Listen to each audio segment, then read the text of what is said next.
when somebody comes into our office, it's like you're coming into our home. It's not so much you're coming in to sign something in our office. We don't feel that way at all. We feel like it's an extension of our personal home, our business home.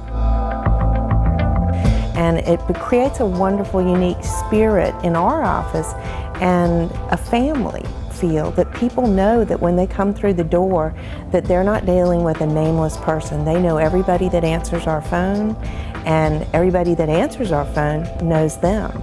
And that's such an important thing because real estate is the #1 single largest investment most people make in their lives. Ruthie and I started working together in 1984 right here on Broad Street, and in 1999 we decided to open our own firm, and we've done really well. We've remained a small company, only 4 agents, and we feel like with having a small firm, one hand knows what the other's doing. We can help each other out, which ultimately helps out our clients. I think that they like working with us because we're a diverse group of people, wonderful different personalities that people love to come into our office and work with us. You get to know everyone here. It's not like you just have one agent.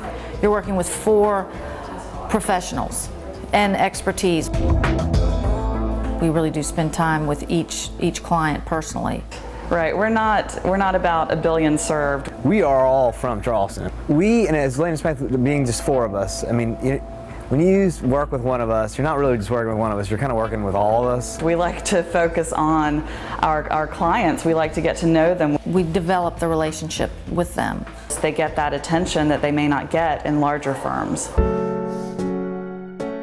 I think the surprising thing when people come to Charleston is that they immediately see that this place has this sort of power to bring you here.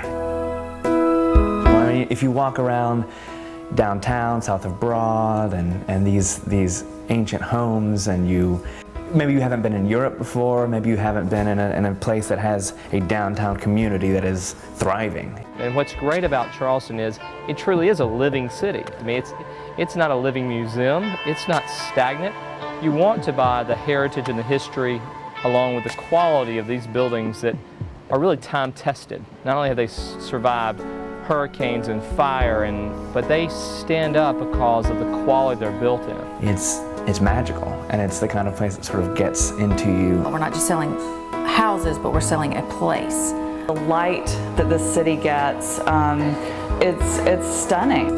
It's such a beautiful city, and you know, you think about golden light. I love sunsets and the golden light that comes right before the sunset.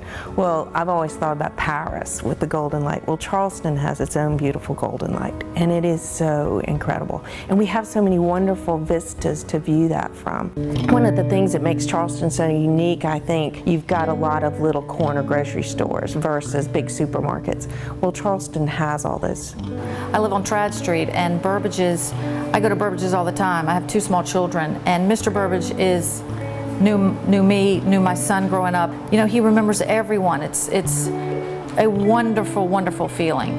Well, I mean, Charleston, in my mind, I've lived here my whole life, and I just think it's the most perfect city. It's got, you know, the best food, as far as the best restaurants, the best scenery.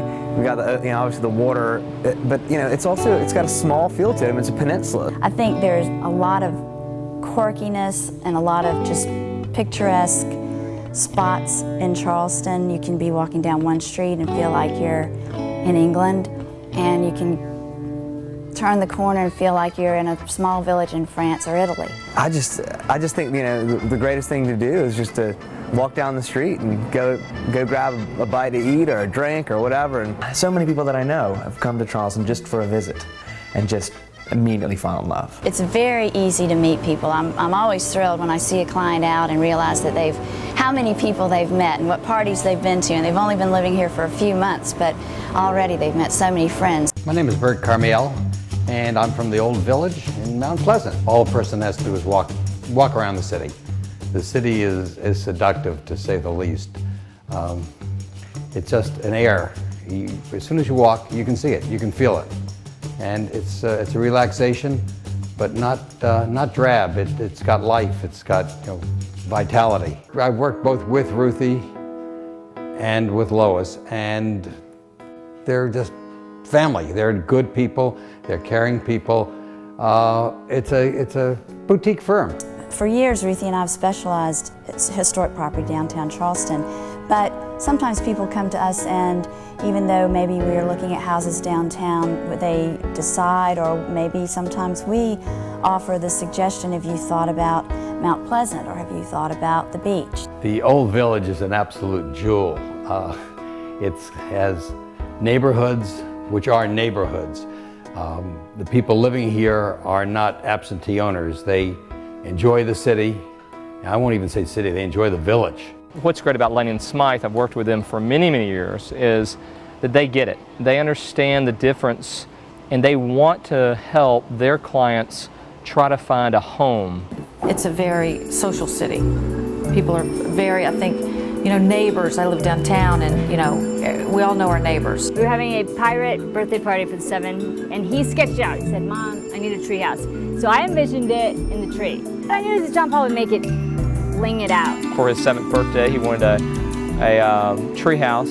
Instead of tacking a building inside the tree, we were able to work with the son to actually create a little tree house that floats. And it was a really unique experience of taking old timbers, 110-year-old wood, and working with old ropes, some great old tugboat ropes, and creating a true little sanctuary, if you will. And the students that are here 9 months out of the year, everybody meshes together. It's what keeps Charleston vibrant and an ever-changing place, but a traditional yet edgy. And it's great because you know that all kinds of age groups are going to all mix together in Charleston, and it'll always remain fresh for that reason.